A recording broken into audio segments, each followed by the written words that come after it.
Hello, children. Welcome to Clay Time with Mr. Barnes. We're going to talk about lids today. Here's the American folk pottery example that I made you. I threw this on the wheel, which you can do, but you don't have to. Here's my little lid. So I'm going to show you two ways to make a lid. First, we're going to talk about why the lid works on this pot. So this is called a register, or it's a lip where your lid will sit.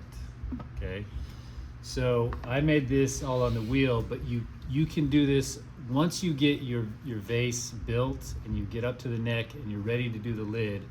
You can add a coil of clay right on the inside edge, and that will be the register where your lid can sit like that. Okay, so I'm going to show you how to make this kind of lid first, and then I'll show you one other kind of lid. So to make this kind of lid without a wheel, you're going to start with a slab.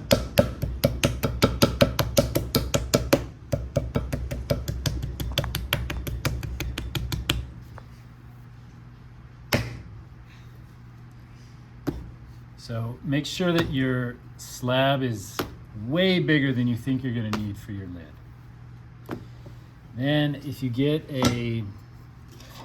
one of the banding wheels and one of these round bisque molds, any of the molds over there will work, but these ones that are perfectly round work a little bit easier.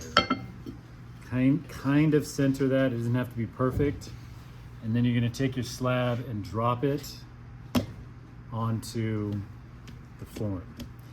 Now, it would be a good idea before you go too much further to create your knob. Your knob can be anything. It can look like anything. It can look like a character, or it could just be a square, or just a generic shape or form.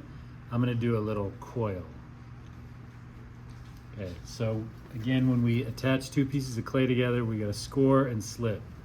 So make sure that you're scoring and slipping and adding a little bit of water, and then pressing down to get a really good connection. Okay. Now, I'm going to take a guess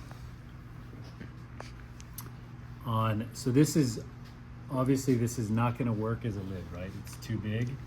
So I'm going to slowly start trimming it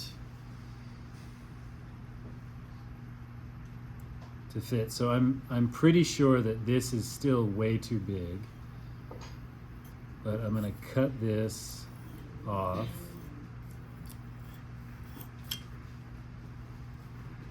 And then I'm going to check.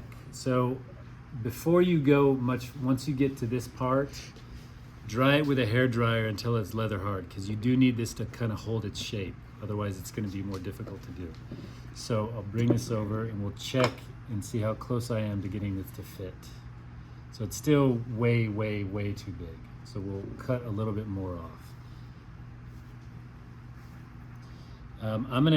I'm gonna guess that I need to cut off about that much, and I'm just gonna try and hand cut this and try and do it as evenly as I can. If it's not perfect, that's fine, because you're not perfect. Okay, we'll try again. Okay, I'm pretty close, not quite there, just a little bit more. So I'm gonna trim off just a little bit more.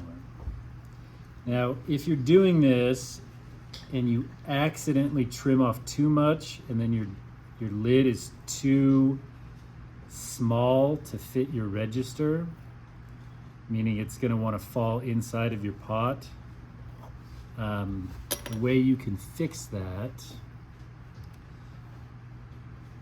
Okay, so can you see this, camera woman? So I've got a little bit of a gap here. But it's pretty close. It's close enough that I'd be fine. But if you wanted it to fit just a little bit better, what you can do is just pinch your edges out a little bit, and that will increase the diameter of your lid overall, and then you might get a slightly better fit. It's a little bit better, okay? But that works.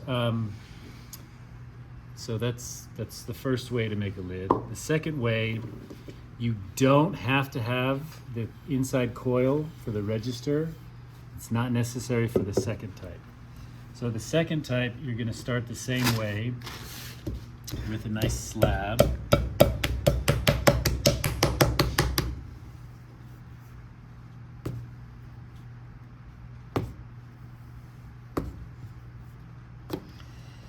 And then if you do this one, I recommend that you get one of the HardieBacker boards and leave your slab on the HardieBacker until it's close to leather hard.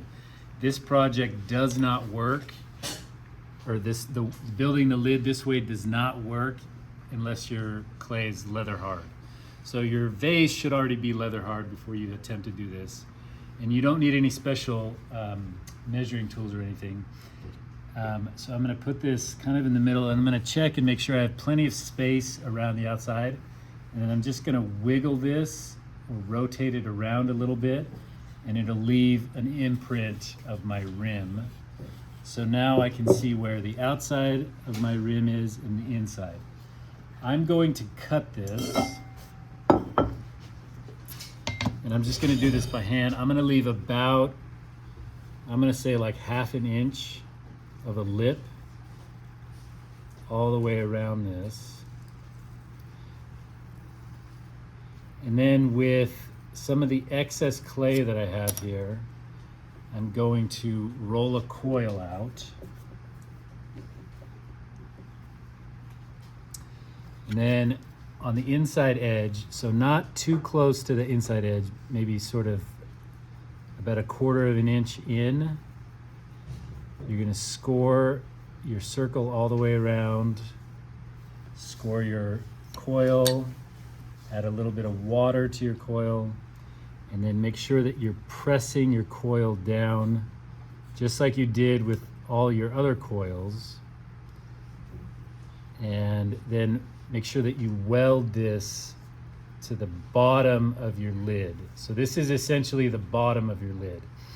Now, if you do this, and you can always add more coils to this to make your inside coil taller if you need to, but the way this will work is that coil will now fit down inside of your pot. And because we've got this extra lip here, that's what sits on top of the rim. The coil goes down inside, and that's what stops the lid from sliding off. You can change this shape to anything you want. You can crimp it, you can make it look like something. You could add, I don't know, you could add a whole city on top of here if you wanted to, but you will need to add your knob again. So again, your knob can look like anything. You can make it a ring like this as long as it's scored and set. But again, you have to make sure that this is leather hard before you start messing with it, because it will not hold its shape because you're doing kind of a flat top, okay? So those are my 2 options for doing your lids. You're more than welcome to come up with your own option, but those 2 will work for sure. All right, get to work. Thank you.